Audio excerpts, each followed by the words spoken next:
Hi, my name's Gavin Moore.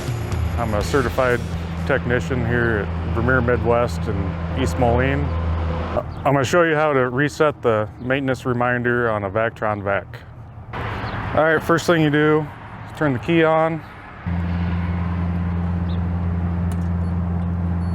All right, when you turn the key on, there'll be a warning come up. This is maintenance required.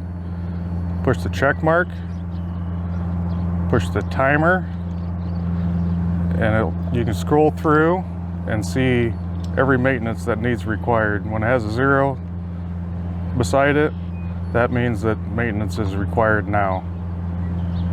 Hit the reset button, and then you hit the yes button,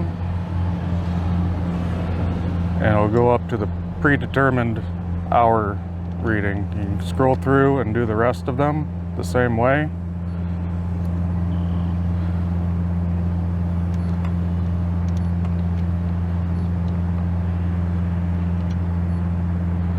And then after you get done going through all of them, as it runs, it'll count back down. You can go back in and see how many hours are remaining until the next maintenance.